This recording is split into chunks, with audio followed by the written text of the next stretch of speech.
we can't underestimate the savviness of our customers as well. And whereas we don't want to assume that they understand the changes that we're making, we also don't want to assume that they don't understand anything about pricing, right? Yo, mic check. What's up, everybody? You're listening to the Street Pricing Podcast, the only show where proven SaaS leaders share their mindset and mistakes in pricing so we can all stop guessing and start growing. Enjoy, subscribe, and tell a friend. Now, let's break it down with your host and sought-after slayer of bad pricing, Marcos Rivera. What's up and welcome to the Street Pricing Podcast. I'm Marcos Rivera, author, founder, and pricing coach. And today's guest is a pricing pro. I think well over 10 years of doing it in consulting and SaaS and other spaces. And I'm excited for you all to learn from him. Today, I have Kyle Westra. He's from Maxar Technologies. Kyle, welcome to the show, man. Great. Thanks, Marcos. Glad to be here. Oh, I'm excited to have you because you know a lot because you've seen it from all these different angles. And I can't wait for you to tell everyone what you've learned in your career. But before we get into that, why don't you tell us a little bit more about you and what you do? Sure. Yeah. Like you said, I've been in pricing for a while, although it was something of a second job for me. I was a foreign policy guy out of college studying political science, economics, before getting my MBA in Chicago, getting tied up with the pricing strategy world after that, working as a consultant for 6 years with Wigloff Pricing. And then I've had a few in-house B2B technology pricing leadership roles since then. So like you said, I've been able to see it from a few different angles, which is great, while really focusing on the B2B technology side of things, where I think pricing can be especially impactful. Yes. I mean, it's now thinking about your current role at Maxar, right? Maybe a little bit on those guys, because it's not maybe what people think. And I want you to explain a little bit about Maxar, because I think the folks can learn a lot. Yeah, sure. So I've been with Maxar for just over a couple months, and they've changed quite a bit as a company over time, and then within the last couple of years as well. They are a geospatial intelligence company. So they used to manufacture their own satellites and then operate them and derive the insights from that imagery. That's split into two separate Maxar companies. Now there's Maxar Space Systems, which is the hardware, and then Maxar Intelligence, which is the software analytics and insights as well. So we are private equity owned now. We're based here in Colorado, and I'm on that intelligence side. So the focus there is really on secure, precise geospatial intelligence. We work a lot with commercial and government. On the government side, it can be defense and intelligence, but it can also be agriculture, oil and gas, commerce related. And on the commercial side, everything from the navigation apps that your phone depends on to maritime activities, real estate. Anything and anyone that needs to know exactly where things are, where things used to be, where things might go in the future. Satellite imagery is one of the most powerful ways of getting about that. Super, super cool. It's something you can touch and feel and see. And so this is around space. This is around Earth, right? It's kind of fun. We're going to get terrestrial with this thing, right? Maybe extraterrestrial. It depends on what you say today, right? But no, this is going to be a lot of fun, man. Thank you for jumping on the show. And are you ready to get street with me? I'm ready. Let's do it. All right, man, we want to keep this real, but a quick roadmap for the audience here. So this show is based on the book Street Pricing. So we're going to break this down in three main areas. The first one's going to be rewind. Let's jump back into a pricing story, success struggle, something in the past that we could all learn from in the SaaS community. Then we'll bring it back to today and play. What's working now? Some techniques you think are like super effective in pricing? And then we'll talk about fast forward tomorrow or in the future. What's next? Where's it going? What's happening? Would love to unpack some of that with you there. And then we'll rock and roll. How does that sound? Sounds great. Yeah. All right. Phenomenal. Well, Kyle, walk us through a story, man. Let us know what went on.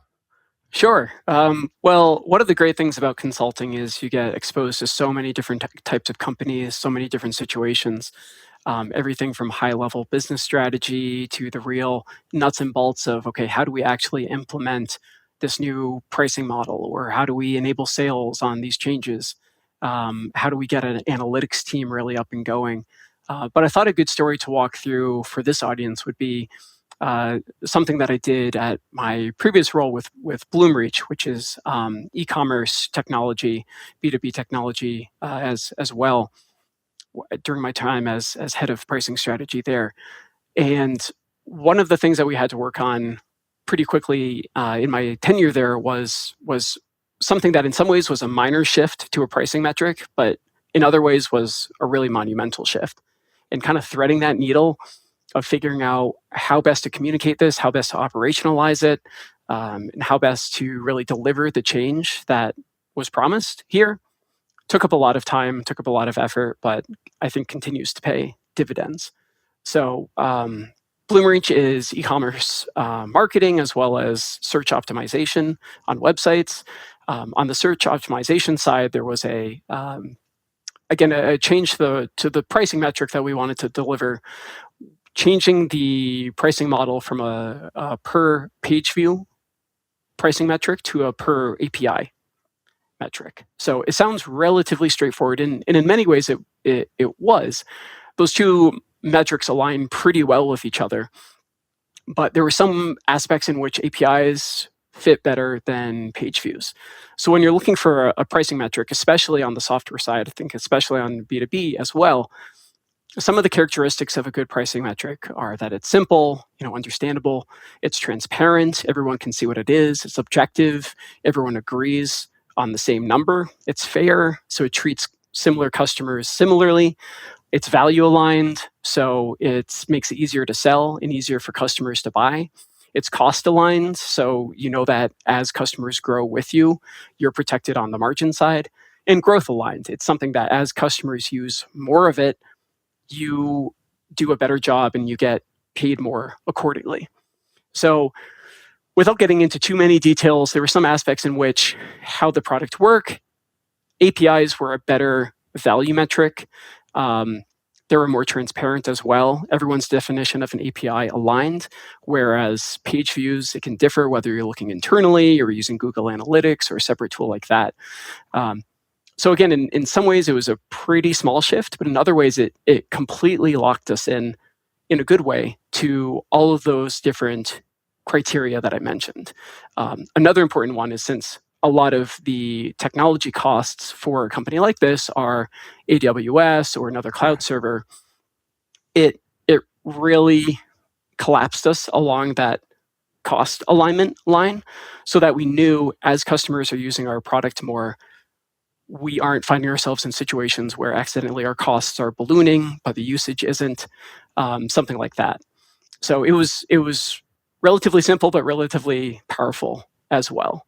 Yeah, I would say, I agree 100%, right? And one of the things that I think a lot of companies are a little worried about doing is, should we change what we charge for? Like that it could be very scary. It's a lot scarier than maybe putting on something as an add-on or maybe nudging a price up 5 or 10%. Is like changing the thing you fundamentally charge for could even have, depending on how you do it, could have implications on customer success, on what you're tracking. Could we have technology implications on, do you even track that thing that you want to charge for? So from page views to APIs. Now that's, it does seem on the surface like, oh, okay, it's just kind of one thing for the other, and they're kind of, I don't know, cousins of each other. Well, they're kind of, somewhat related.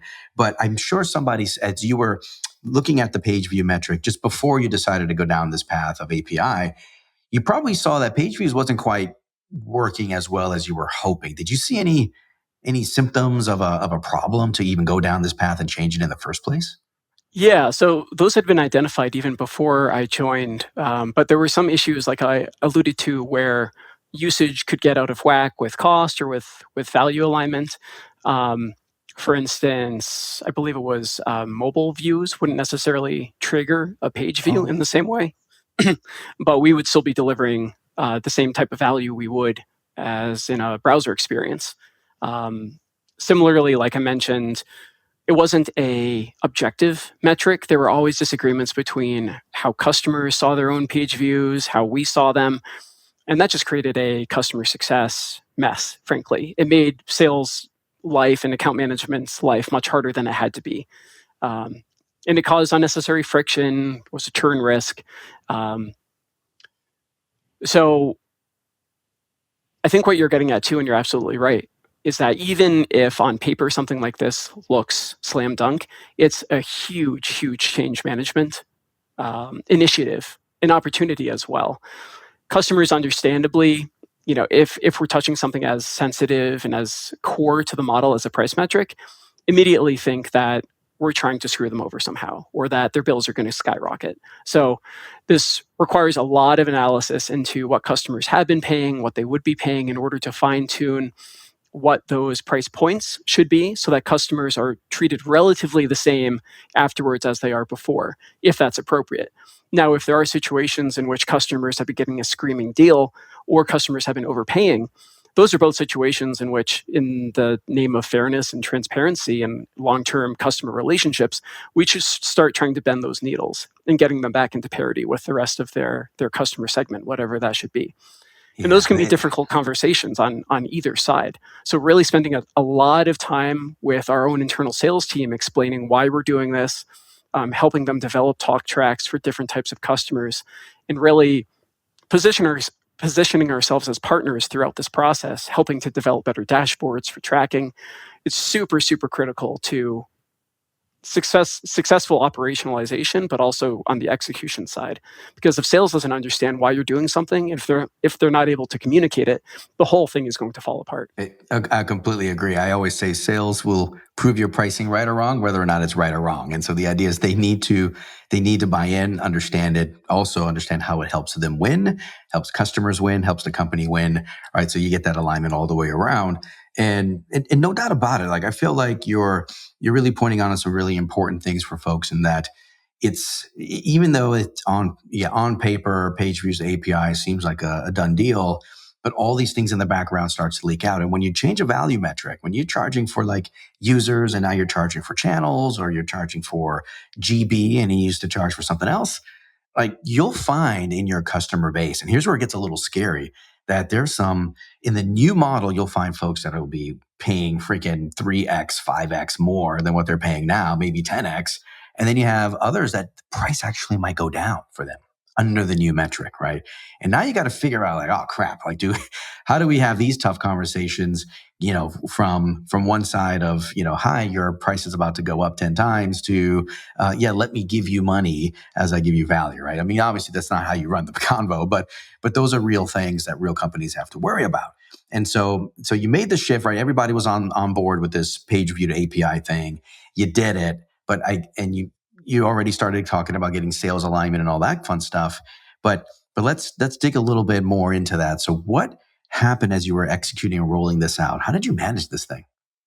So you're absolutely right. Again, that the rollout is critical to make sure not only that we understand where we're going, but how it's going to affect different groups of customers separately. It's not good enough to know that like on net, we're going to have X effect on revenue, Y effect on gross margin. We need to really understand segment by segment what is changing, because the talk track for a customer whose bill, according to new list prices, is going to go up 10x, like you said, versus one who might see 30% of what they were paying before. That's an entirely different scenario. And being able to talk to those specific scenarios is key to managing that relationship and figuring out how at least you can start getting in the direction of normalizing and right-sizing what their contract should be. So again, spending a lot of time with sales, having open office hours for sales to come in and be able to talk about specific customers that they have, figuring out with them, okay, what type of scenario are they going to be walking into? How can we get ahead of that? How can we really focus on the value story here and get customers to understand that the change that we're making here is actually fairer to both sides. And it's one in which we will only be growing as they are growing and using our tool more and getting more value from it as well. And understanding along with sales that these are going to be difficult conversations, it's much easier said than done. So coming up with game plans again, and okay, we probably can't get this customer to 5x their bill this next conversation, but how do we start taking baby steps in that right direction? How do we manage this relationship from the point of view of we want this to be long term and we want to continue to have success together?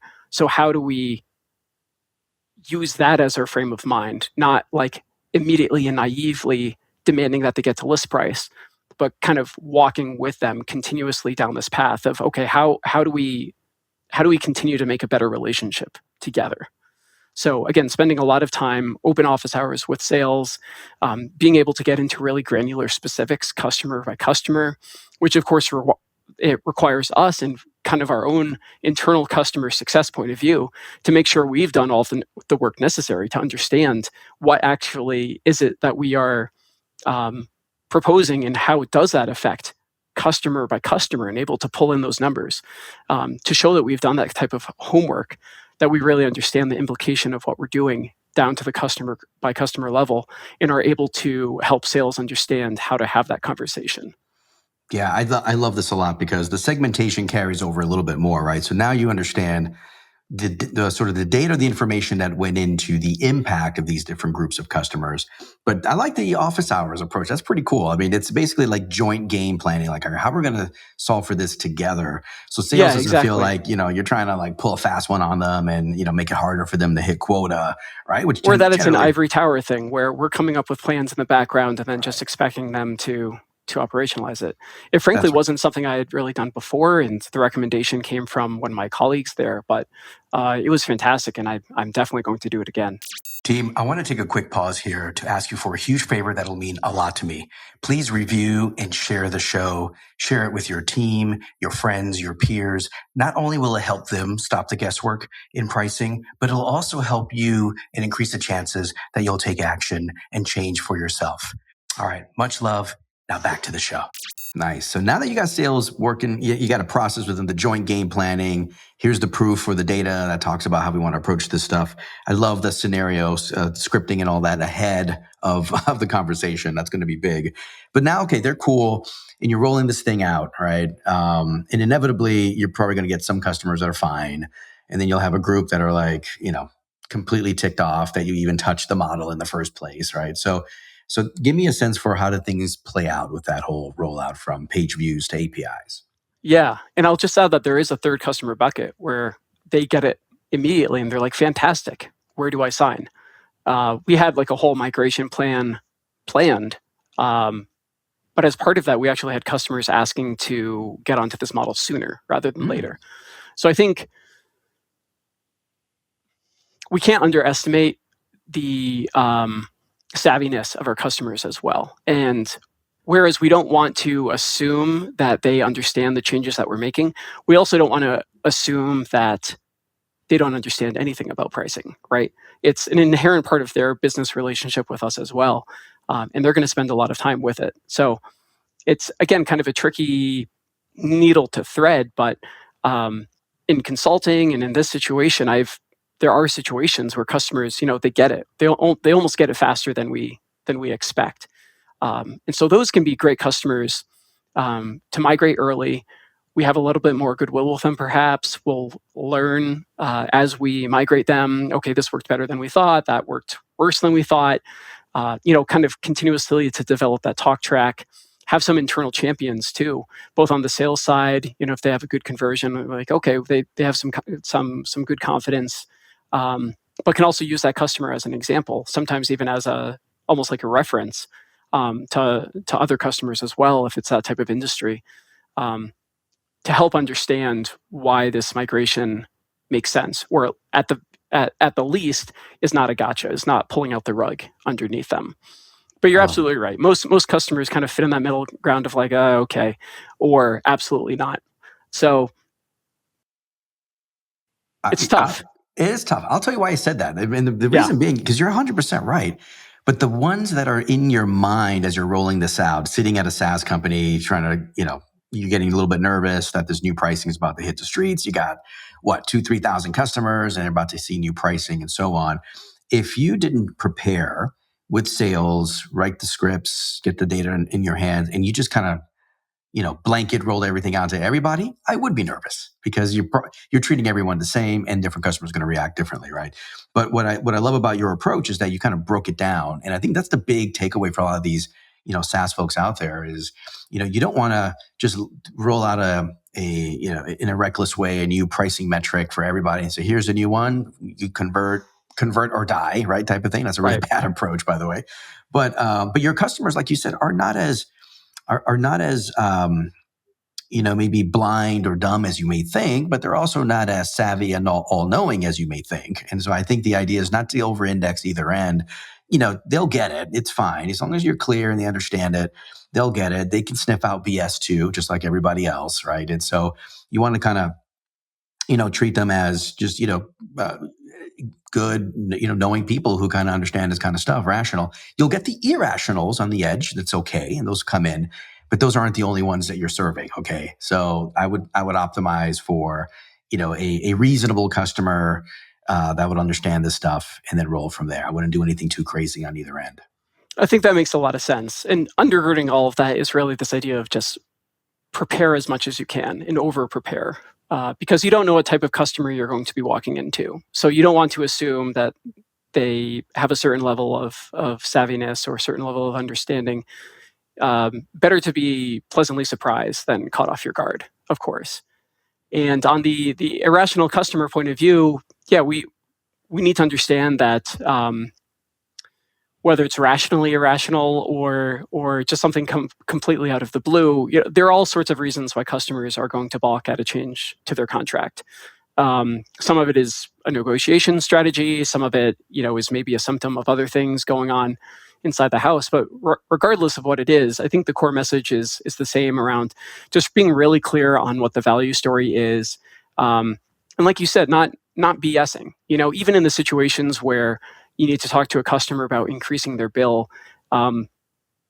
they understand, even if they've been getting a screaming deal, if the situation is such that, look, guys, we cannot afford to serve you as we have in the past, right? That's just the brass tacks of the situation. Like, either we need to start to right-size this, or unfortunately, this relationship isn't going to keep working out, because for a business relationship, both sides have to be making money.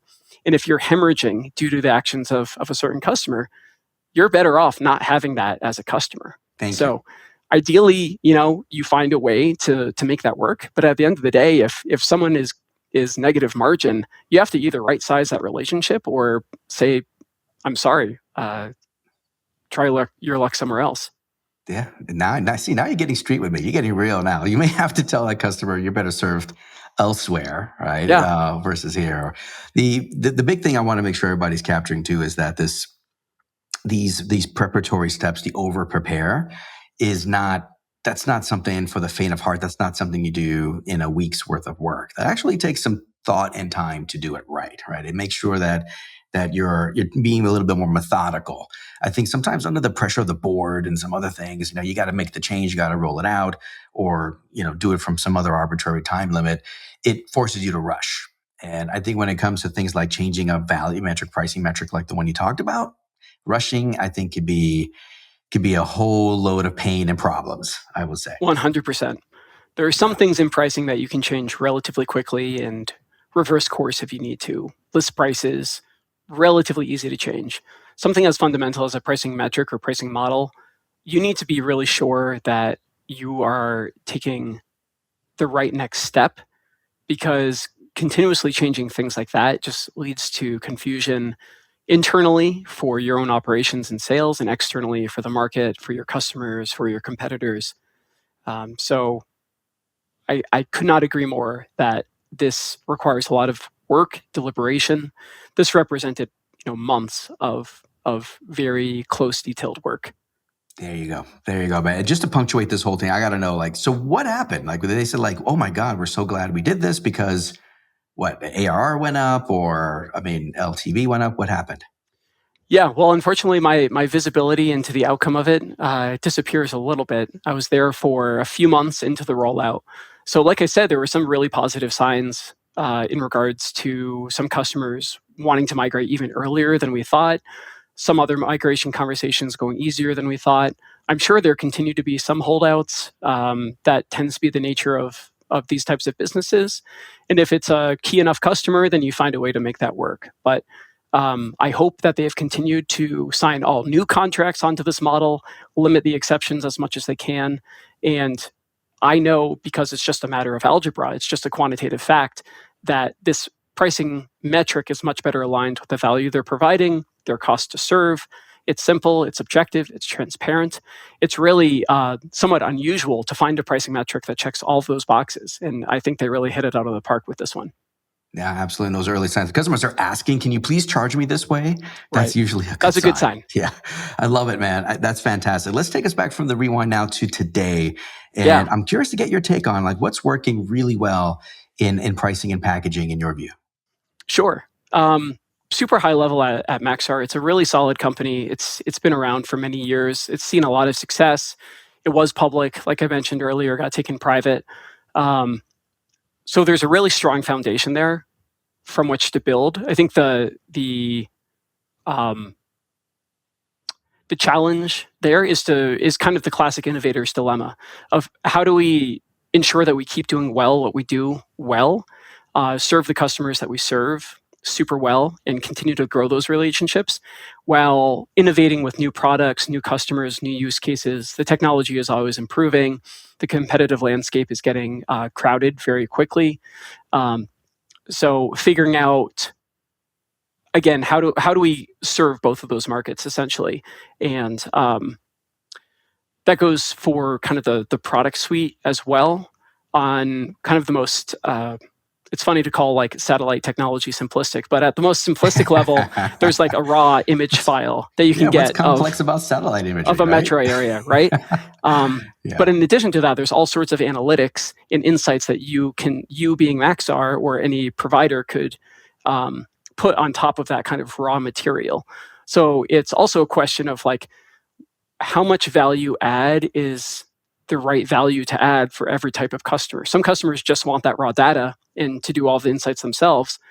Some don't want the picture. They want to know what should I do about it, right?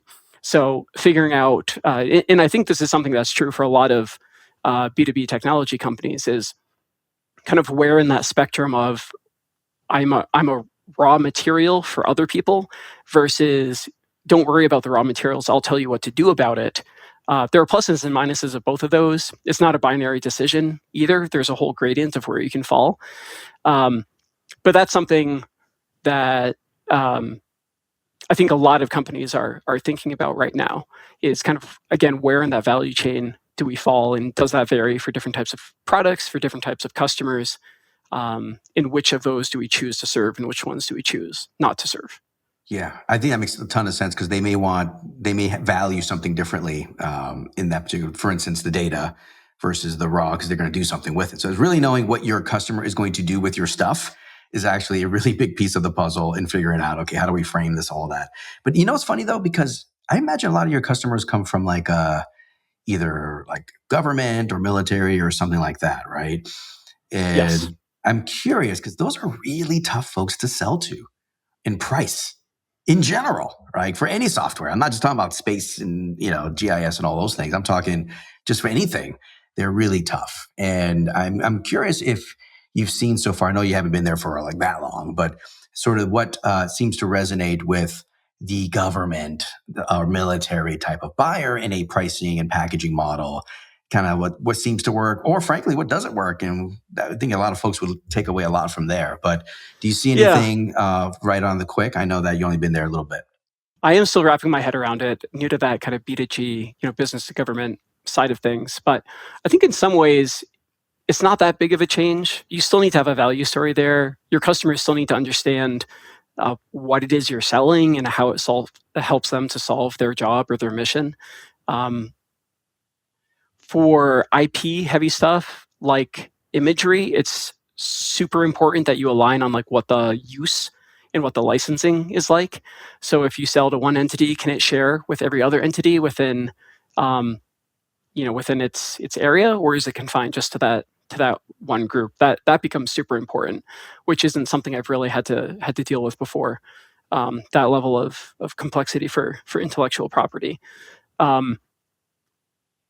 So in some ways, they're not a big change. In other ways, it does kind of put some things on its head that I have been trained to expect for enterprise markets and have experienced things like flexible budgets, right? I think we tend to think, especially for technology, especially for larger enterprise customers, if you have a real strong value case, like whatever budget they set is probably flexible. Because if you can demonstrate that for each incremental unit that you're selling, they are deriving greater incremental value from that, why logical. would they limit it to an artificial budget? That's not necessarily the case in government. For civil stuff, if they're just looking for like an imagery of their city for city planning purposes, their budget's probably pretty limited. Even for defense and intelligence type use cases, from what I understand, there are lots of situations where they got their budget requisitioned from Congress 5 years ago. Let's say it's $50 million. If you're putting something together for $70 million, they're not going to buy it. They're not going back to Congress and saying, "Oh, actually, this provider wants 20 million more." Like, that's just not a scenario that works. So there might be a little bit of wiggle room, but it does seem like it becomes more of a, okay, how can we create the right amount of value for this use case given the budget that they have, and help to deliver on that. Yeah, how do you fit into that number, right? Because nobody wants to go back to Congress and try to raise the number up or expand it and so on and so forth. Unlike profit-seeking enterprises that are trying to get more, like incremental spend will get us this incremental profit. We're good. Right. We get it. But on the government side of things, it's just like, no, you kind of have to. We have this box that we have defined, and it took like freaking 6 years to make this box. So don't mess with it, and let's fit within here. And I think that makes tons of sense. Have you found that? Yeah, I always found that these contracts tend to be a little bit longer in terms of length. I also found that if you do a really good job, that your retention is fairly good too. Like if you're able to serve them super well, you don't want to be swapping out different providers every year. Yeah, I think that's true. And like speaking of fitting in the box, I think if you do a good job and you're able to develop a long-term partnership, you can help to define what that box is. And not in like an anti-competitive way, but just you have the technical experts and the domain experts mostly on the commercial side. So helping, and this isn't even specific to government, right? But helping any of your customers understand really how best to derive value from your products can help to develop that relationship, develop the size and shape of that box for that next contract in the future. If they better understand, again, how to use your stuff, how to create value from it, it's kind of market making in that way. Yeah, I mean, I think everybody should take that away. That's like, hey, influence the box over time, right? You're not going to be able to make it that much bigger during the sales process. And so in the end, I guess just like standing at line in any DMV, when you have to have patience, and maybe the government sale is a patience game versus a maximized profit game in the beginning. Yeah, I think so. And I think at least in this industry, geospatial intelligence, sometimes called EO, Earth observation, there's the sense that it's still a very young, nascent industry, and that there's a lot of market making to do for the various providers that are out there on the government side, but also especially on the commercial side. So better understanding, it's pretty clear, why Google Maps needs a good understanding of where things actually are. Their maps wouldn't work without it. But once you especially get to like a long tail of business, better understanding how you can serve customers that don't immediately jump to mind, that maybe don't have multi-million-dollar budgets to work with, but still could get real value, incremental value, probably more out of the insight side of the gradient that we were talking about earlier, of providing that type of information to them. And again, there seems to be a pretty good sense of like, there's a lot of untapped value there for everyone, and everyone's kind of trying to figure out how best to design those products, how best to message them, how best to serve those types of customers, especially for companies that are, designed more around large contracts, long contract cycles too. How do you start to make more of a model that can serve that long tail again without jeopardizing what's made you successful in the past? That's right. Yeah, that shift, that balance between the two, I think is going to be the key thing to achieve for a lot of folks, man. No, I think you're chock full of lessons all the way around. I could talk to you all day long. Let's move a little forward to the future now. Where do you think pricing's going, man? Like, where do you feel like, if either for you and for your model or just in general, where's it headed in the next few years? Yeah, that's a great question. So most proximately for my day to day, it's about setting up the pricing organization. So the pricing organization is relatively new there. So really just getting clear on roles, responsibilities, processes, tools, analytics, roadmaps, all of that kind of real foundational stuff, which is a bit like putting my consultant hat back on, which is part of the fun, but really being there at the beginning. In developing a stronger muscle in that regard, so that we can really catapult to the next stage of development for the company. I do keep a foot in the consulting world on the side, though, and there are some things that I think are going to be, that are already important, but people, even though they're spending a lot of time on them now, I think they're just going to become even more important. One of those is the balance between subscription models and usage models. So figuring out, for every industry, for each individual company, what's the right amount between like a flat yearly subscription or actually metering the usage up and down. They're both generally pretty good at like value alignment, but you almost inherently are making trade-offs in simplicity, in the type of relationship you have with your customer, kind of the requirements on the analytics and the dashboarding side, and your own ease of upsell and cross-sell as well. So generally speaking, I would say like subscriptions tend to be more simple, a little more straightforward, a little more predictable, kind of capped on the high side, but also capped on the low side. Whereas usage models, can be up and down, but not every company wants up and down, and not every customer wants up and down too. Some just say, stop making this complicated on me. Just give me one price. I will pay it happily, and I will forget about this. So I think there's been a lot of movement toward usage as like even better value aligned, but people have lost track of some of those other important aspects of a pricing metric, namely like simplicity and transparency too, where maybe a customer hypothetically could get a better deal under a usage model, but it's so overwhelming and so complicated that they would prefer just to pay the price that you give them, and understand that behind the scenes you're figuring out, the provider are figuring out the usage, and it's all making sense. You can think like on the B2C side, the transition we've had in like cell phone plans, right, where you used to be metered for everything that you used. Customers never really liked that, even if hypothetically you could limit your usage as much as possible and maybe have a lower bill. But generally speaking, for customers and now providers as well, it's just a simple fee. Use it however you want. Maybe there's a cap on usage in there somewhere, just to protect providers from someone who's really just going crazy with their streaming, something like that. But generally, there's that type of movement toward simplicity and kind of back into the subscription direction. And I think that's going to be important for B2B technology too. That, again, I think has swung pretty far toward the usage side, and might find that some kind of hybrid approach, or even swinging back more in the subscription direction, ends up solving more of their problems than they would think.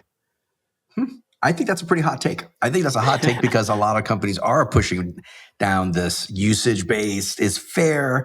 Look, you use it, you pay. You don't use it, you don't pay. How much more fair can you get? But here's the thing that I think a lot of folks, I think you're striking this really at the center, is that yes, it's aligned, right? Usage-based models are very aligned with the clients, but alignment requires attention.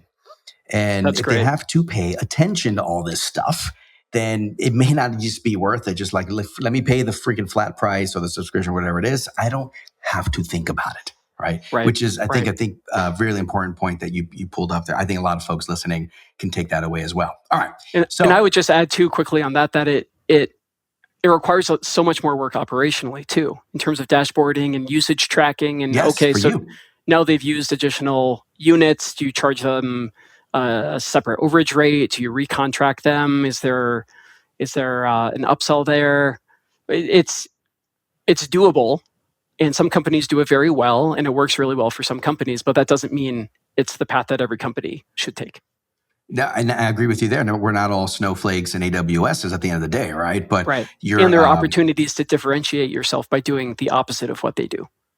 yes, which I think you said earlier, the swing, right? So there's this pendulum swing back and forth, right? And maybe there's some appetite to go back to, yeah, that's great on the usage end. I get it. But just give me a number, make it easy. I can know what I'm going to pay. It's fair in my budget and I'm fine.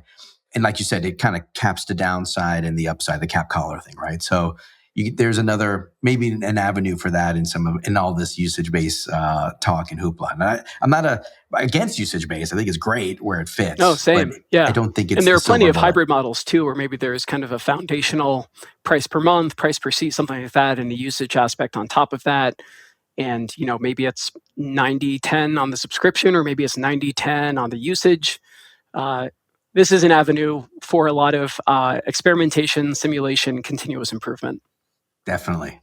Yeah. The one size does not fit all for sure, man. Listen, thank you for coming in here. You dropped a lot of knowledge all the way across the arc, man. We got atmospheric with this whole thing, right? I mean, from my perspective, right, from that value metric change, some of the things you did to stand up a new pricing structure. We talked about usage-based pricing. We hit a lot of different angles here that transition from old to new. So thank you so much for sharing your very deep experience in pricing and packaging. I think it did a lot for the community today. Did you have fun talking about it? No, this is great. My pleasure. We could keep going for hours. We probably could. Do you, would you be willing to come back in the future? Let us know updates. What's changed? What went up? Maybe absolutely. Just, down the line, what went on? Excellent, man. Yeah, that would be great. I want to thank you again, man. You just, I think you gave a lot of food for thought for the audience today. Great. Really glad to hear it. And I hope if people have any additional questions, they feel free to reach out.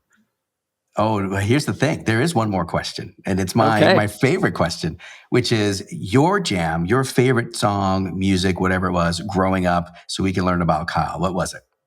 Oh, man. Don't think too hard. You got to tell me what's natural. What comes out? I have to say what naturally comes out is a song called City of New Orleans, made popular by Arlo Guthrie. I don't know if you know it. City of New Orleans. So wait, I think our parent needs to know, you're a music guy, right? In general. I'm a music guy. I grew up playing piano, singing classical clarinet through college rather. And then picked up guitar in college as well. And with a friend who was also studying economics with me, we started writing songs about economics and finance topics under The Bull and the Bear. So you can still find us on Spotify. And we wrote an album called Recession Sessions, which is all about the Great Recession, since we were navigating that when we finished college. And we got some attention from NPR, from Freakonomics, Marginal Revolution, places like that. So that was a lot of fun. And you can also find a song specifically about pricing called Price Gouging Blues by The Bull and the Bear, which I think will hopefully resonate, Gouging Blues. Especially well with this audience. But all of that to say, City of New Orleans is just like a great Americana folk song. And it was one that we used to warm up with frequently when we would have just kind of our jamming in our writing sessions. So it's great for warming up the fingers, great for warming up the voice. And it's just kind of like it's a centering song for me too. It's just one that kind of helps me focus and brings back a lot of nice memories from that time as well. I love it, man. And I love the Price Gouging Blues. I got to listen to that one too. But listen, you were fantastic today. Thank you so much for dropping. And my pleasure. This has been a lot of fun. Super, man. So listen, team, that was Kyle Westra. I want you to take these lessons. Don't waste them. Bring them to work on Monday. Talk about it with your team. Get something going and in motion that moves you more away from the guesswork. It moves you a bit closer to that growth lever. So remember, stop guessing and start growing. Until next time.